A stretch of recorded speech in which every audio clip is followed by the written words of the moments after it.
The story begins with a security guard named H and his partner Bullet driving a truck filled with cash for a bank delivery. Suddenly, their truck was stopped, and tear gas was released inside. As H exited the truck, the robbers saw him, got scared, abandoned the truck, and fled. Bullet told his colleagues there was something strange about H. The robbers ran away like they had seen a ghost about 2 weeks earlier. A man named Patrick Hill came to interview at this company. This company provides security for large cash transfers, responsible for safely moving money from one place to another. Terry, a senior manager at the company, was very impressed by Patrick's resume. "You have an impressive background," he said, "but it's important for you to know how dangerous this job is. About 5 months ago, one of our vans, full of money, was on a delivery. It was suddenly stopped. It looked like road maintenance was taking place. Workers put a truck in front of the van, and thieves, dressed as construction workers, surrounded the van. After breaking a door, the robbers threw a grenade inside, killing both the driver and the security guard instantly. They quickly loaded all the cash into their vehicle and fled." Terry then asked him, "Do you still want the job after hearing all this?" Patrick confirmed he did. Bullet then entered and met Patrick for the first time. He told him, "Your name here will be H. Don't tell anyone your real name." With that, H's 60-hour training began. He needed to score 70% to pass. Anything less, and he'd be fired. H scored exactly the minimum required in all tests. His bullets all hit the outer ring of the target, as if he was deliberately aiming there to just meet the minimum score. Even during the driving test, he drove perfectly, but at the end, hit some boxes while reversing. Bullet introduced H to his team, codenamed Formula One. They use strange names, so no one knows anyone else's true identity. They transport large sums of money, which is why they don't use real names to prevent anyone from finding a weakness. After this, H was given all his weapons so he could start work. Dave and his partner John were preparing to move a huge package. Bullet was supposed to join them, but at the last minute, he took H instead of John. Dave told H, "You can't imagine how dangerous this job is." H replied, "However dangerous it is, I'll handle it. Okay?" The three of them then set out in the truck to deliver the cash. During their conversation, Dave mentioned that he was scheduled to be in the truck that was robbed 5 months ago, but he had taken a day off by chance, which saved his life. H asked him why he took the day off. H was suspicious that someone from the inside might have been involved in the robbery. Dave replied, "The police already asked me this. I drank too much the previous night, so I couldn't come to the office."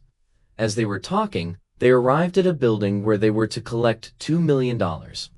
Bullet took H with him for the pickup to see if H was all talk or if he could actually do the job. After picking up the money, they quickly returned to their high security depot. Everyone working there had to go through a security check. After returning to the depot, everyone went to the break room. Before going, H carefully looked at the ID cards of all the workers and then entered the room. Inside, the conversation was about how H was very quiet. A company member approached H and tried to learn more about him. He asked H where he had worked before. H said he worked for a big company in Europe and then shut down the conversation, telling the man to leave.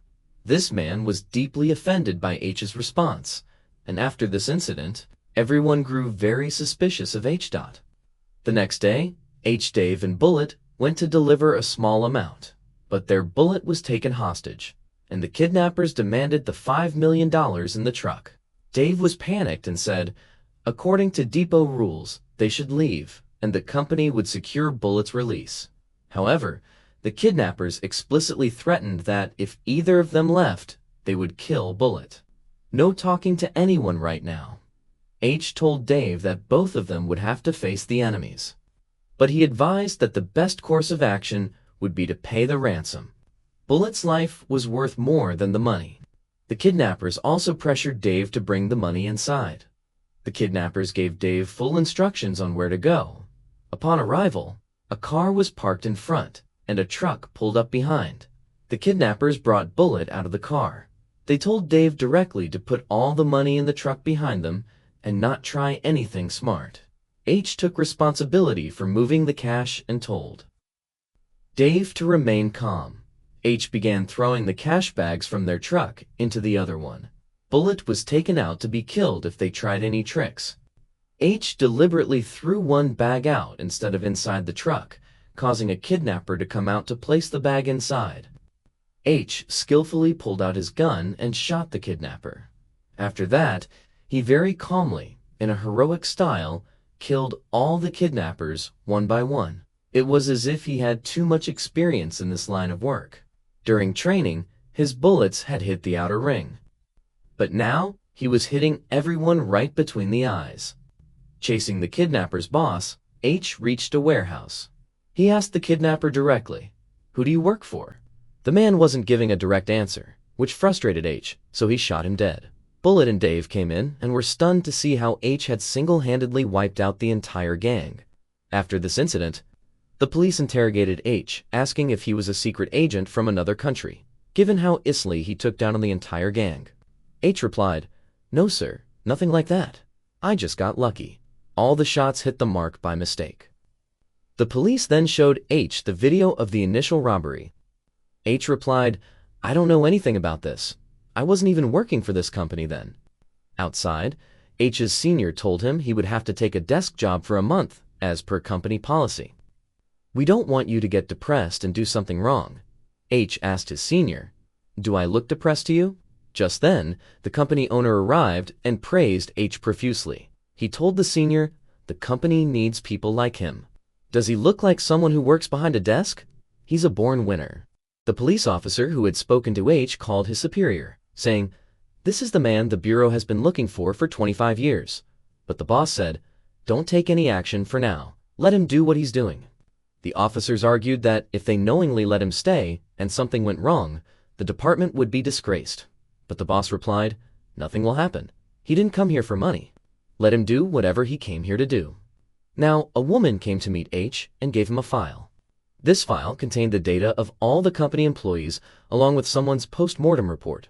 After carefully examining all the files, H became suspicious of a security guard named Dana and quietly broke into her house. At gunpoint, he asked Dana some questions. Seeing the cash in her house, he asked her, "Where did you get all this money?" Dana had stolen this money from a liquor store so it would be useful after she retired. Dana confessed, "I've done something like this only once in my life, and this is the last time." H then asked her, "Otherwise it won't be good for you if I find out later." Dana denied knowing anything, and H simply warned her before leaving. Now, we go back 5 months in time. H was going somewhere with his son Dougie. He got a call from a man named Mike. Mike is the same man who had come to rob the truck earlier, but ran away when he saw H. Mike wanted to locate a Fortico company truck. Mike had initially sent someone else for this job, but he had an accident on the way, and now the job was given to HH, and his son drove to the Fortico depot. Leaving his son in the car on the pretext of getting food, H went outside to keep an eye on the Fortico truck. All H had to do was tell Mike whether the truck would take the right or left route. After telling Mike the location and direction, H hung up and returned to his son with the food, just as the Fortico truck reached under a bridge. Where H's car was also parked, the truck was attacked. The thieves were about to leave with all the money. But then they spotted H's son, who had witnessed the robbery, and was now a crucial witness. It was necessary to eliminate this evidence, so a thief went there and shot H's son, killing him. H ran toward the thief, but another thief fired many shots at him. H fell down, injured, but he clearly saw and recognized the face of the thief who shot his son. H survived the accident, but his son died. H's wife blamed him for their son's death. And here we learn that H is the leader of a major gang, and the people who robbed the truck and killed his son were from a rival gang. After the accident, H's wife left him forever. H then tasked everyone in his gang with finding the rival gang. H's gang began catching and eliminating all the nearby gangs. They tried their best to find out who was behind it all, but found nothing. When no path was clear, Mike suggested that it might be an inside job or one of Fortico's own guards. H said he was very stressed and wanted to go to London for a few days to clear his head. But in reality, H started making a fake identity and chose the new name, Patrick Hill, for his ID. H also retrieved his son's post-mortem report. Next, we see a gang whose members were formerly part of the military but are now thieves. Their head is Jackson. The man who killed H's son, Jan, is also there. This gang was planning a big robbery, and their target was the company that transports cash. They received inside information from someone at Fortico that a truck was moving $15 million. Somewhere this was the same robbery where H's son was killed. 5 months after this robbery, Jackson gathered his entire gang and planned another dangerous heist to steal $50 million from the same Fortico company. There is one day in the whole year called Black Friday, when Fortico has a lot of cash. A few days later, H and Bullet were driving the cash back to the depot when Bullet told H the truth. Actually, I'm the one who's feeding all the information to the thieves. Bullet was a part of Jackson's gang and had been working at the company for a long time to pass information to Jackson's crew. Bullet told H, "You seem like a capable man. Join me, and I'll make you rich." H had been waiting for this news for a long time. H immediately agreed to join him. Bullet parked the truck in a secret location where the rest of the plan could be executed. Some thieves hid in their truck. After this, H and Bullet drove the truck to the depot. The thieves immediately entered the depot, and as they exited the truck, they took all the security guards and officers hostage. However, one guard managed to sound the security alarm, notifying the police that a robbery was in progress inside the depot. Now the police were definitely coming. Spotting an opportunity, the other security guards attacked the thieves, but Jackson's gang, wearing bulletproof vests, quickly overpowered them. H had been separated and taken hostage earlier. Seizing his chance, H attacked the thieves and put on one of their bulletproof vests. He then came out dressed as a gang member. At the same time, Bullet revealed his true colors and quickly killed Dave and Dana. Now only Jackson, Bullet, and Jan were left alive from the gang. However, Jackson was also shot during the firing and was severely wounded. These three managed to escape the depot with a cash-filled truck, smashing through the police cars parked outside and drove to a garage. There were some underground tunnels beneath this garage.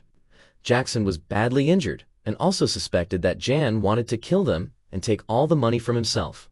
Jackson tried to point his gun at Jan, but Jan snatched the gun and cut Jackson's throat. Now Jan and Bullet took all the money and drove through the tunnel on bikes to a car. They loaded all the cash into this car. However, both of them were thieves at heart. Before Bullet could pull out his gun and kill Jan, Jan shot Bullet first and safely drove away through the tunnel with all the money. He now thought he was free. Jan was relaxing at his flat. As he came out of the bathroom and approached the table, a phone started ringing, which was placed amongst the cash-filled bags. As soon as Jan picked up the phone, he realized that H was also there at his house. This was H's plan to track Jan's location. H told him, "The child you killed that day, he was my son," which stated that his son died from a bullet wound to his internal organs. And then, H killed Jan in the exact same manner that Jan had killed Dougie after this. H came outside, where an FBI chief was waiting for him. H handed over all the money to the FBI. Having completed his work, H got into his car and drove away,